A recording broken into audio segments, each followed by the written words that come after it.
allow you to filter and do comparative views of the data, geographic views, timeline views. So there's a number of different ways to kind of slice and dice the data, as well as looking by different geographies. Definitely invite you to check it out. We're not going to be going over that today in the interest of time, but we would definitely welcome your feedback. We're actually starting to prepare for our next data publish, which will be in the fall, and any feedback that you all may have about the utility of the current dashboards, or something that you're trying to get to and you're having difficulty, maybe some suggested enhancements, would love to hear from you. You can send any suggestions to me, Cora. Please provide my email to folks. And you can also email info@shelteranimalscount.org. So with that, I'm going to dive in.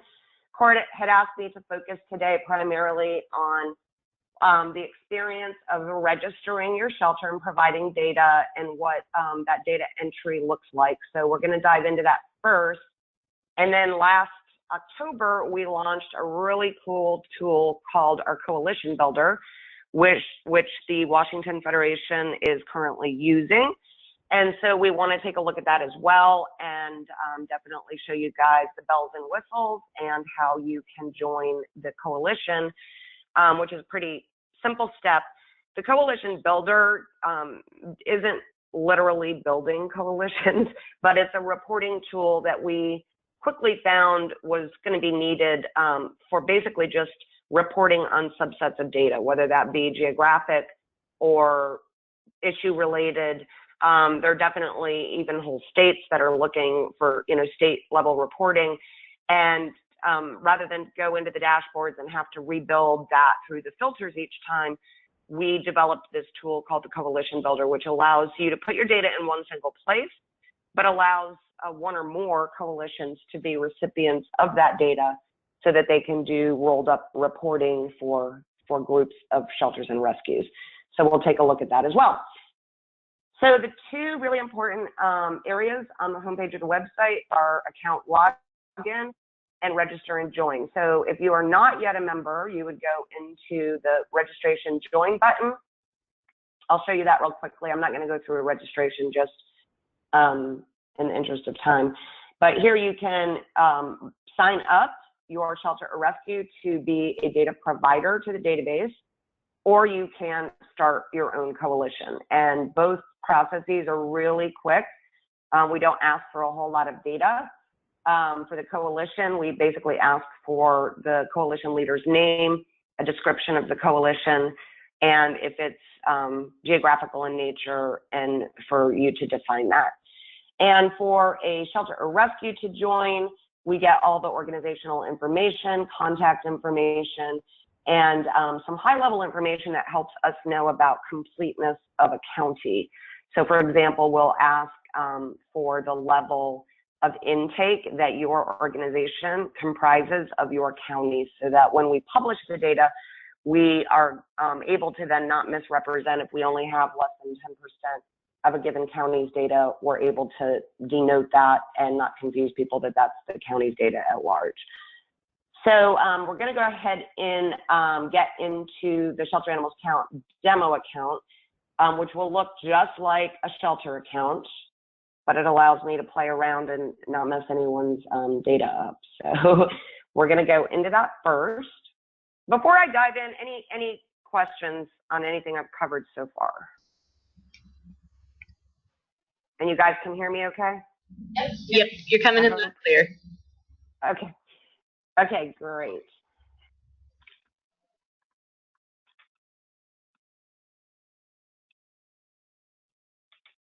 All right, so the first thing when you log in, it's going to drop you on what we call the shelter dashboard. And so this, where it says SAC demo account, would actually read the organization name. And this just gives you kind of a snapshot on this dashboard landing page of the data points that you have entered to date. So if you were registering for the first time, once you completed registration, you would be dropped on this page, and it would look a lot emptier than what you see right now, because this is obviously demonstrating with data already populated. And so in this case, which is not by any means the majority of cases, but we do allow for, in our database structure, a particular organization to have multiple locations, and this is actually an example of that. So in our demonstration account, you'll see there's like Campus 3, Campus 2, and demo account. So this is what it would look like if you have multiple locations. If you have a single location, which is by far the vast majority, it would just be one line, and you have the ability to select what year you want to look at. We default to the current year, and it's just showing you at a glance that you've got completed data. Let's just look at Campus 3, the top line. Your data has been completely entered for January, February, and April. The I there in March is showing that you began entering the data but did not yet complete it, and May through the balance of the year have not yet had any data entry. So it gives you a quick view of where you need to go in and update data. And we do, as you can tell, we do collect the data on a monthly basis. We do send out reminder notices as well on or around the 10th of each month for the prior month to just say, hey, it's that time to update your data again. And we know folks sometimes fall behind, which it enables you to, play a little bit of catch up when you go in and look at your dashboard and you see those X's staring at you. And then below that is just showing you your actual rolled up data points for, in this case, 2017.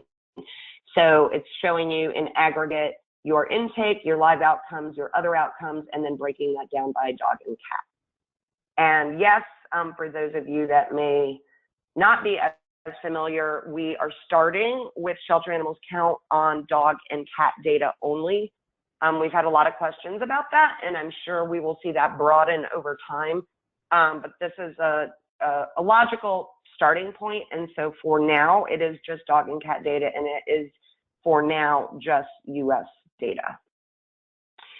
So, so that's just your snapshot page, your dashboard. And then the Add Edit tab is where you go to actually enter your data. So let's say we want to do May. I think that was one that was vacant. And then you can see this is built off from what we refer to as the basic data matrix. Hopefully you guys are all familiar with that.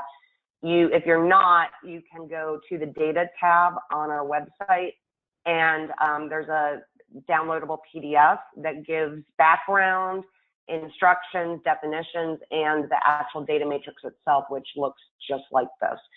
We also, in this tool, have little help bubbles over here with the definitions for each point of data capture, so that you don't have to cross-reference that PDF all of the time.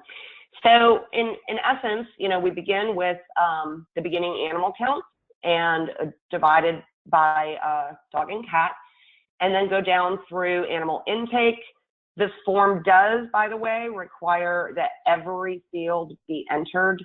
We've had a lot of feedback about that from cat-only organizations or dog-only organizations. They don't really like filling in the zeros. But without that, we would have no way to know whether it was actually complete or not, because sometimes people erroneously miss a field, and that's why we have that little incomplete icon. So it does require that every field has a value entered, even if that value is 0. And you can see the intake categories that we capture by for intake there, and then outcomes below it. And that is split into live outcomes and other outcomes. A quick note on this, you'll see that we do separate the data capture by age, with our definition being adult and up to 5 months. We get a lot of questions on that as well. If your organization is defining those differently, that's fine. We're just basically trying to capture juvenile versus adult. So if your organization, for example, has a 6 or 7 month break, that's perfectly fine. You would just put those in the juvenile category. We also, while you won't see it on the downloadable PDF, we certainly acknowledge that there are organizations who have historical data where they have not captured age, or they may just be developing the process of aging their animals at intake. So we do allow for an age unknown, although we definitely encourage folks to work towards actually capturing adult and juvenile. but we do have that age unknown column available. And so we have the live outcomes, and then we have other outcomes. Scrolling through here, I'm not going to bore you by reading to you. And then finally, your ending count, and it will do, you'll enter that manually, and then it will do a calculated ending count, which is really just for you as a way to check your work and make sure that there was nothing missed.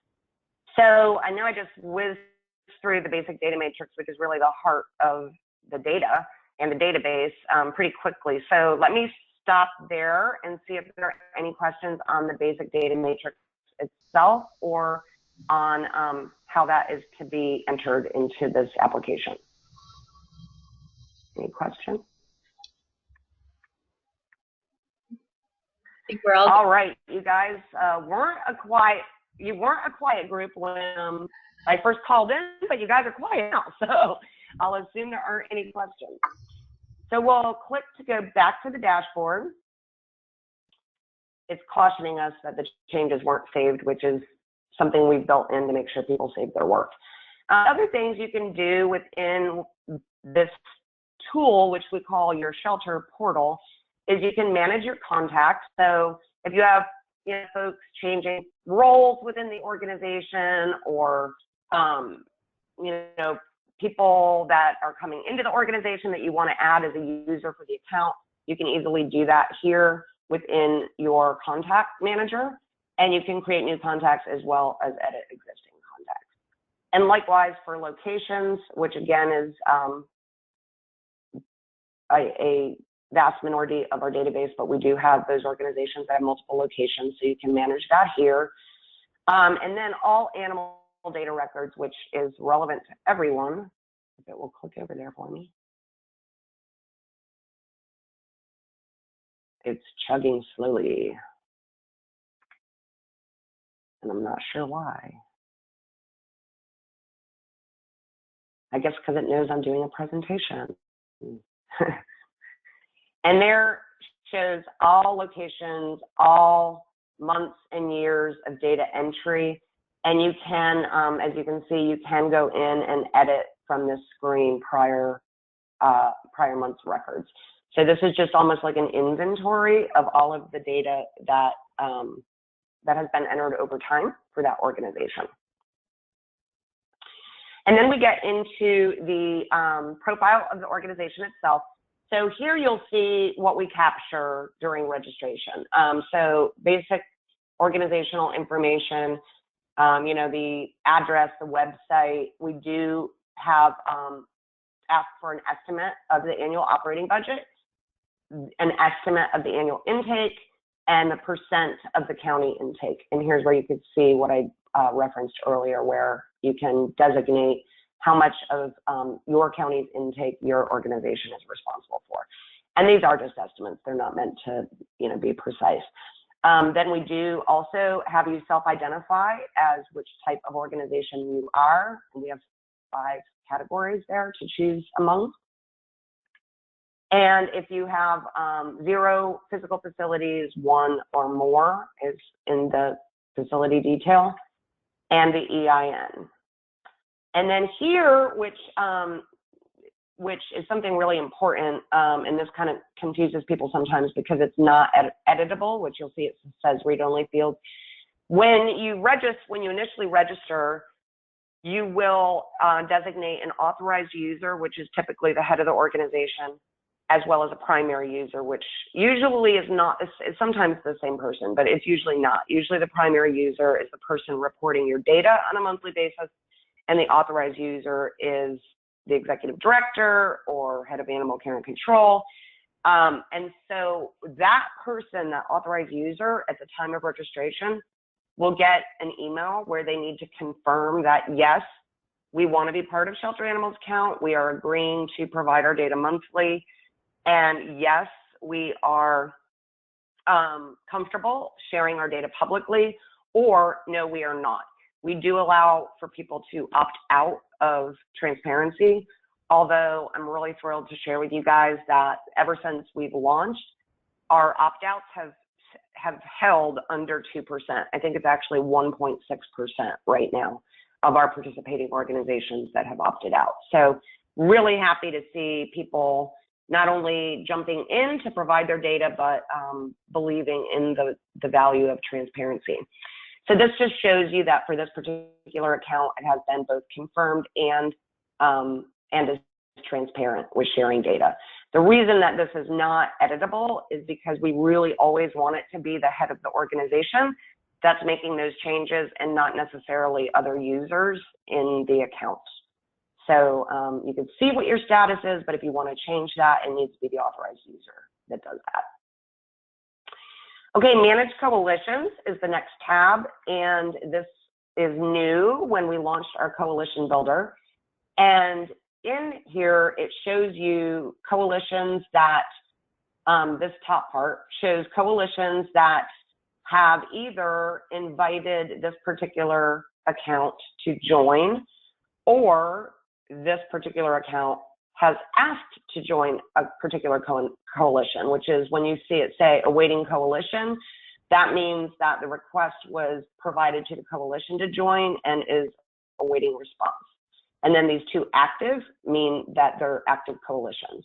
I want to show you guys how you find the Washington Federation. So you can simply go down here and select Washington. And there it is. So if you registered, you're in your account and you're in your Manage Coalitions tab, you literally would just search for Washington, up pops the name, and then you would hit Request to Join. And it's really just that simple. And then what happens on the coalition end is, and Cora, I'm assuming you're the coalition lead, is that correct? Yes. So what would happen in her view over inside the Coalition Builder, which we're going to go to next, is she would see a line pop up with this request to join. And if I had hit it, which I did not, it would say, that demo account has requested to join your coalition. And then she has the opportunity to accept or decline that invitation. And it will also fire an email as well. So the notification happens both within the system and via email.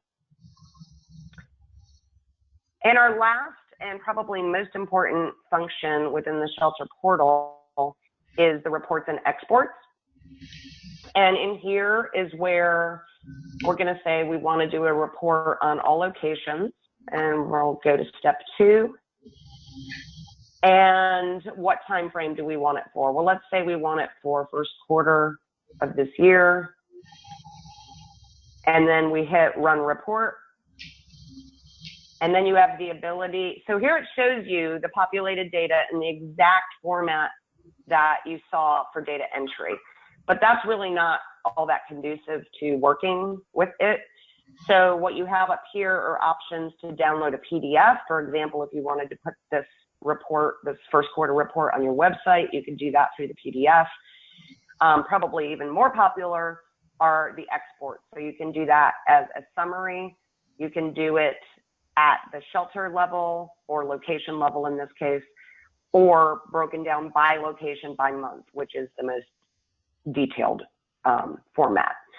So this is, we just launched actually the reports and exports. This was one of the last features that we have implemented in the dashboard, and it has by far been our most popular one.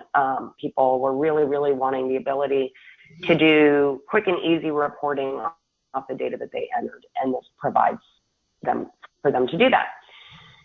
So before we leave the shelter portal and hop over to the Coalition Builder, any questions?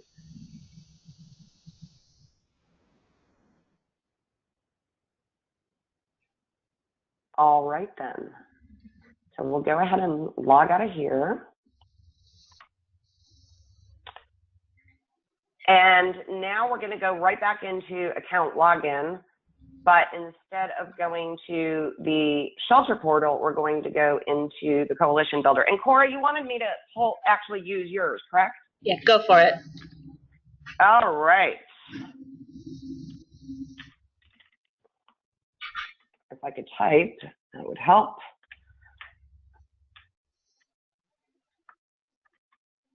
Hopefully I got that correct. Why is it, does that happen to you when you log in? No, that's a new one for me. Maybe I did it wrong.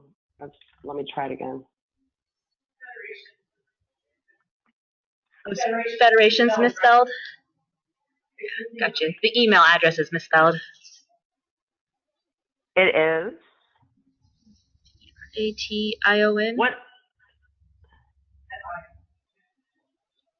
Glad you can see it. I'm seeing A-T-I-O-N. Okay. All right, we'll try it one more time here. And if not, I'll use my, all right, Cora, we're gonna have to figure that one out offline, but I will use my demo account, which will still demonstrate the functionality.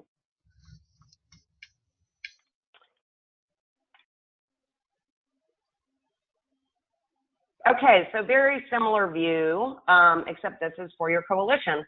So again, it drops you on a dashboard, and it's basically telling you here on top that for the for this demonstration coalition, there are 8 active members, 4 pending invitations.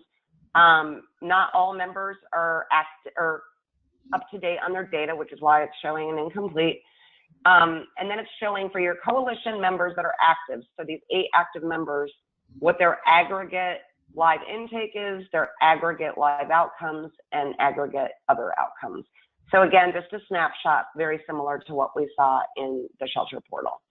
And then here it's giving you a rundown of all of the activity within your coalition. So here's those active members, and there's a scroll function over here. And then the top one has been invited to join, but has not responded yet. And the next 2 are awaiting action on our part. So this is where you could go in and either accept or decline, which is what I was describing earlier. So the coalition leader always has the ability to accept or decline, and the shelters always have the ability to do likewise. So as a participating shelter, your data is not automatically going anywhere unless you say it is.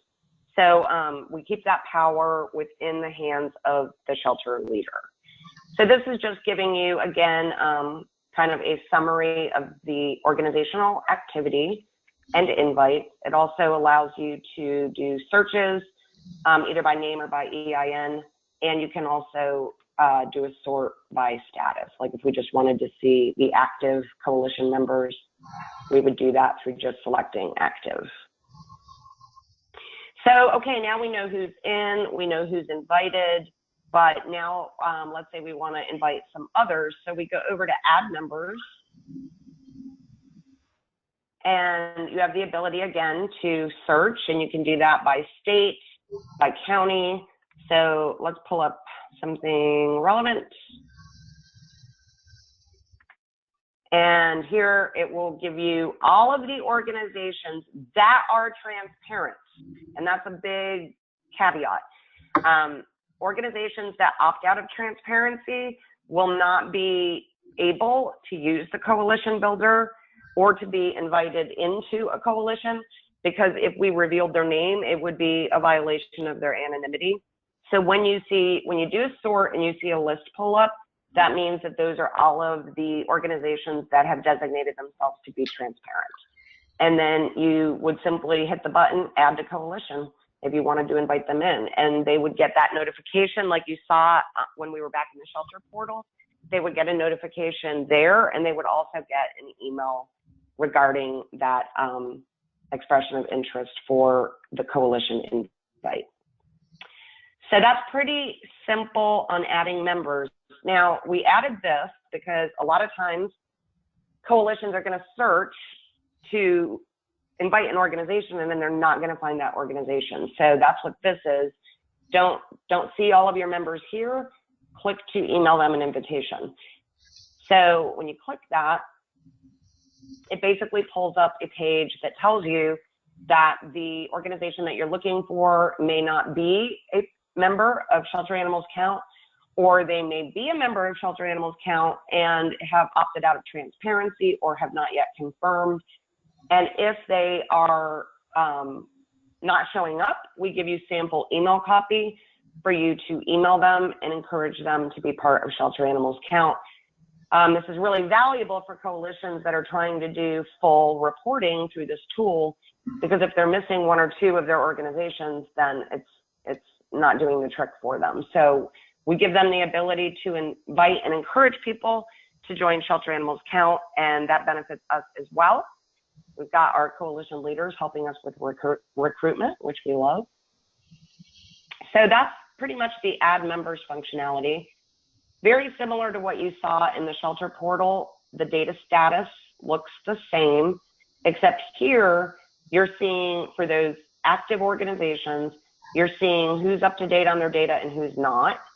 And it gives you the ability to, as the coalition leader, send them an email reminder. Okay, this particular rescue is way out of date on their data. I'm going to email them right now and ask them to please update their data. So that's really awesome too, because then we have, again, not only Shelter Animals Count trying to keep the data current and sending out reminders, but the coalition leaders doing the same so that they can get complete and full reporting. And then reports and exports, which functions exactly the same way that we just looked at in the shelter portal, except you're getting a report in this case for all of your participating organizations. If you want to, you have the ability to pick and choose, or you can say all, in which case it will be all of your organizations combined. The one really amazing benefit of being in the Coalition Builder tool is that you have the ability to run real-time data reports through this application right here. In the absence of that, you know, I said at the beginning, we have 2016 data published on our website right now. That's the only data that's available to the public. Current data, real-time data, is not available to the public. So through this Coalition Builder tool, it is a really powerful thing, because the minute you run a report, you're getting all data that was entered up until the minute you hit, you know, report, generate report. So that's a real advantage of using the Coalition Builder. And then again, similar to what we saw in the shelter portal, you have the ability to change how your coalition is defined from where you set it up at registration. And then again, to also add or edit your users to the account. So if you have a new coalition join and you want them to be able to, if you have a new shelter join and you want them to be able to get the benefit of the coalition report as well, you would add their contact info here under create new user, and then they would be able to do that full coalition reporting as well. So I ran through that all really quickly. I was trying to hold to my 30 minutes, Cora. Hopefully I didn't go too fast.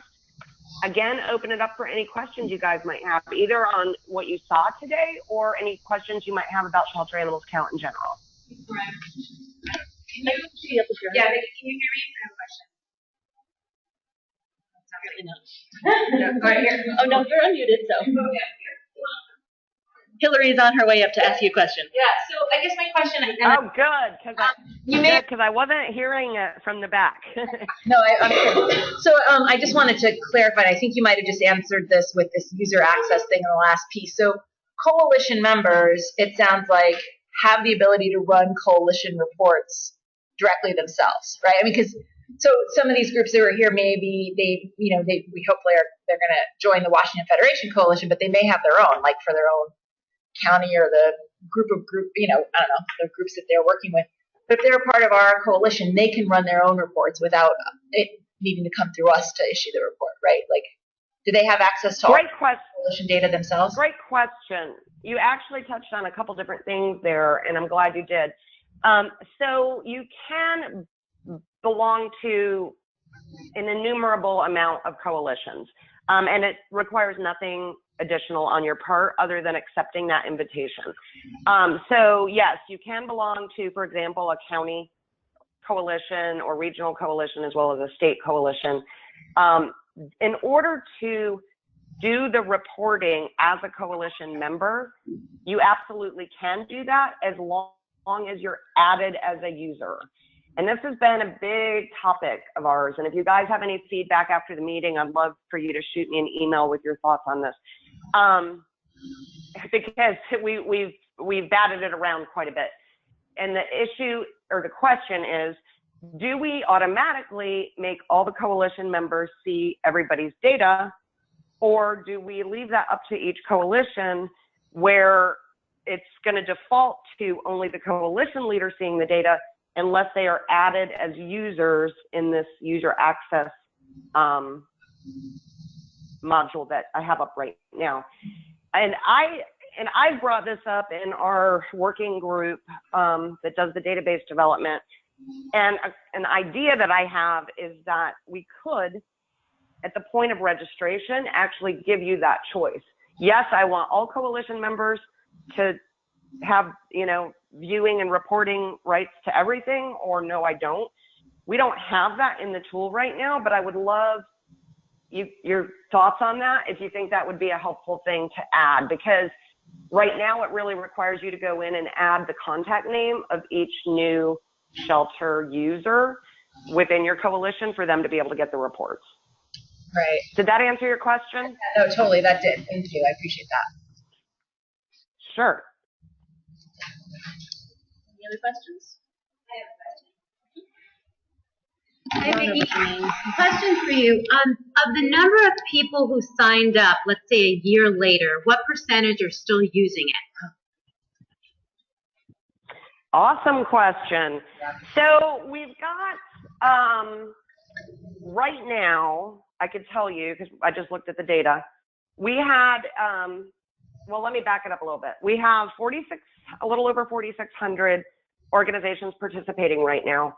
If you go on the website and you go into the published data, you'll see that there are 2,255 groups. And the reason why we have that drop off wasn't because the other half wasn't entering data, but they hadn't entered the full year. They hadn't entered every month of 2016. So we had much fewer groups published than we had participating, just because our parameters were that it had to be a full year of data. For our next data publish, which will be coming up this fall, it will publish through June of 2017. And we are taking those parameters off the table, which I'm really excited about. And we're actually going to publish all the data that we have.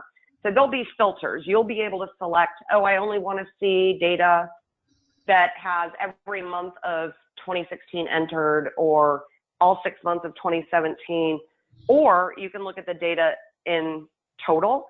And with that, we will also be publishing historical data, because a lot of groups have actually entered all the way back to 2011 historical data.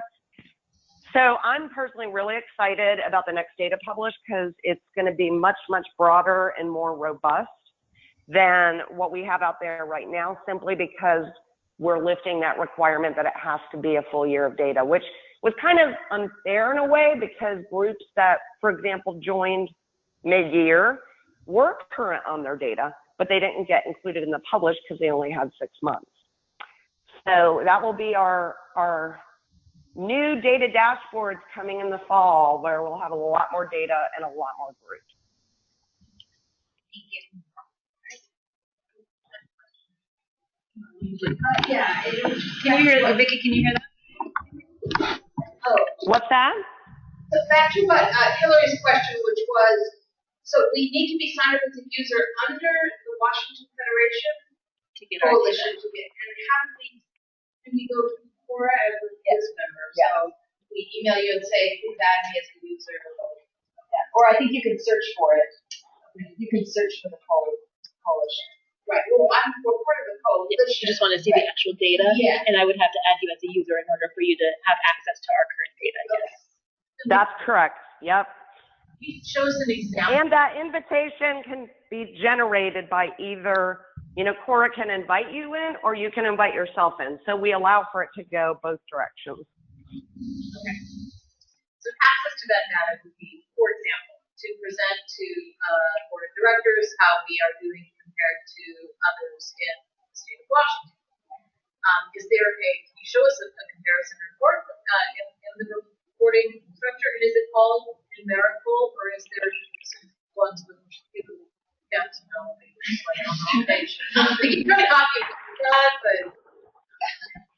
So you're looking for county to county comparison? No, there's like an example of how somebody might be using this reporting tool to report to the board their performance instead of, I don't know, creating those things. Right. Excel or other documents, I know.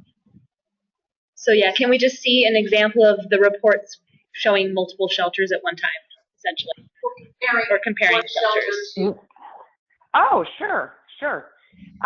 So you mean a report within the coalition builder, right? Yes. Okay, we want to see, sorry guys, I should have done that. We want to see by month. Do we want to see the most detailed level by shelter by month? Is that what we're looking for? I think just a overall right now is fine. Okay. All right, so if we want it, I'm going to do by shelter, but we won't get into the by month. So this will be, I think I just picked first quarter as my time frame. Yep. So January through March, all of the participating shelters, there is your aggregate roll up. And then if you say export CSV by shelter, hopefully this will pull up. So you can see, and you'll have to broaden these so you can actually read them because they're kind of smushed in there, but you'll see each shelter's name, and then you'll see, if you scroll to the right, it's giving you, your beginning counts, your straight, like all of those intake categories are columns. So you can see that across the top. So it's every data point and then divided by shelter below it. Does that help? Does that answer what you guys were looking for? Yep. Yeah. Yes, thank you. So, absolutely. Cora, where is the coalition? Where is the federation in the process of getting everybody into the coalition? Still working. Yes. Yeah. Sending lots of emails reminding people they need to hurry up and sign up. Everybody who already has signed up for Shelter Animal Count should have already received an invitation. I want to say we're about 60% of our organizations have accepted our coalition invitation at this point. So that's great. We're doing great progress. Yeah, and I was going to actually add to that the reason why it's cool, obviously, but one of the reasons why it's so cool is as you all know, we've had our animal population survey that we've done years and years and years. And so rather than having a duplicative effort, we really wanted to have, to harness this, make sure we were reporting internationally.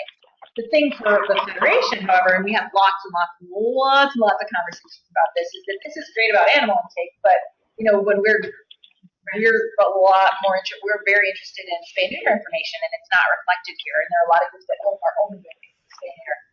And so the way that we are working around that, and also because we want to be able to see, since we do grant giving for spay neuter, we want to be able to see the numbers change over time and see how they might correlate. We are going to keep all of the spay and neuter information, and or for groups that are just doing spay and neuter. We are going to continue with the survey as it has existed, and is it SurveyMonkey? Is that or what? Actually, through our website. It's through the website, yeah. So we have that data collection piece is still going to happen, and it's unfortunate that now groups are going to be reporting in two places, but they'll report their population stuff here in the coalition, and then the rest of it through our website, and that'll give us all the spay and neuter information, and then we can still kind of put those things together in the report to share with everyone. So that's what we wanted to make sure. Plans for the national database to have spay neuter? Yeah. Vicki, can you speak to that? I know it's been a long, ongoing. About including information here. Yeah, I thought that was the question. I would definitely encourage you guys, every time this comes up, I answer the same way. I would definitely encourage you guys to contact the board, and the best way to do that is through the info@shelteranimalscount.org and express interest in that. It's been discussed. Everybody thinks it's a great idea. It's kind of like we're in the throes of the great participation we've had, and I think that's potentially the next iteration of the database. But it would really help to hear from you guys if there's an interest in that, and so that we know that we're building it to a need and that folks would really utilize that. I think it'd be wonderful, but because just like we didn't have national sheltering data, we don't have national spay-neuter data either. And I think it would be incredibly valuable. Yeah, because we have this story that spay-neuter is the answer. So let's we have to support it. Right. Yeah, it'd be nice to have evidence to support a story. Yeah. Is there any development potentially about defining what are the healthy, treatable parameters so that this data can also, based on like a survey, reflect whether or not shelters or rescues are using like ringworm or whatever, so that the material can be used to further pinpoint trouble spots in different areas. So yeah, just making a survey like, do you euthanize for these things, and what is considered borderline or whatever, and then creating kind of a spectrum of treatments and finding out where maybe ringworm is the biggest killer of cats, and we need to put more into ringworm prevention and care or whatever. Education. Yeah, it's really not a worm. Right. So it's not a worm. So being able to just take what's working and add a survey and get a little bit more detail about why the animals are being euthanized. Did you catch any of that, Vicki? Some, but not enough. I would love for you to summarize it. Yeah. I could catch little bits and pieces. Yeah, I think the question is whether or not part of the conversation is doing sort of a little bit more of a deeper dive into some of the data, particularly around euthanasia and like reasons for euthanasia, and or this sort of idea of like, I mean, you're counting just bodies in and bodies out versus the categories of adoptable or treatable or any of those other things. But is there any conversation about doing a deeper dive into that so that organizations can look at where so we can kind of collectively look at where the issues are and what things we can kind of pinpoint and target as movement or as collaborations and shelters. And she was using the example of ringworm, right? Like if ringworm is the highest cause of mortality in some shelters, then knowing that information would be helpful to sort of come up with a plan on how to address it. So is that ever been? Yeah. We do get requests. I would encourage, if you guys have suggestions for further breakouts on the data matrix, by all means send those my way or through info@. We do get those requests. It's funny, the minute we launched, and it's called the basic data matrix for a reason, because we were really trying to keep it least common denominator, keep it simple. And the minute we launched, everybody was wanting more data points. So we have those discussions, but we try to keep a delicate balance of trying to keep it simple, but also make it valuable. So if you guys do have suggestions for further breakout fields, definitely send those in. Would love to see them and discuss them. In fact, we've got our in-person board meeting for 3 days at the end of September. So if you guys do have those suggestions, that's the perfect forum for us to have that dialogue. So get them to me before then. Thank you. Sure. I just wanted to say, when I was collecting the data, some people providing this information was no problem, right? And they could have dug deeper. For others, it was like so laborious to even fill in that. So I guess it's kind of thinking about that spectrum of participants providing the information. Yeah, did you hear that? We were just talking about how for some groups its data is just so accessible to them, they just push a couple buttons and they get their report. And for others, it's this very laborious process. And so there, organizations, particularly in the Federation and everywhere, I'm sure, kind of cover that whole range, keeping in mind that It is, and that's why we try to, keep that balance always at the forefront, because the sophistication level and the resource level vary so greatly, and so we do try to, stay mindful of that. One thing I should have mentioned, and I'm kind of surprised the question didn't come up, because it always does, is for folks who are using various shelter software, working with different shelter software providers, and if their data integrates into our database. So I hadn't heard the question, but I'll go ahead and address it because it's always a popular one. On the website, under the Tools and Resources tab, there are 3 shelter software providers that have worked with us to build custom reports that align directly to our database. And those 3 are PetPoint, Chameleon, and Shelter Love. And Shelter Buddy is in process right now, so they will be the 4th. So if any of you guys are using one of those systems, definitely make sure that you check out or ask them about the custom reports for shelter animals count, because it makes it much, much easier with direct mapping to our data structure. Great. Yeah. Great. Awesome. Well, thank you so much for the presentation and the walkthrough, Vicki. We really do appreciate your time. Absolutely. Thank you guys for the invite and for your interest. Join the coalition and you'll love it.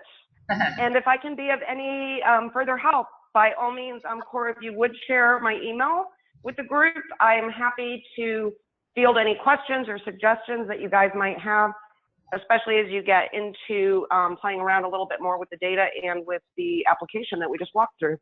Absolutely, I will do that. Great. Thank you so much, Vicki. Thanks, everyone. Have a good afternoon. Yeah. You too. Thanks. Bye. So, for a break. Yep. Let's take So food. let's use this tool to create their reporting to their boards of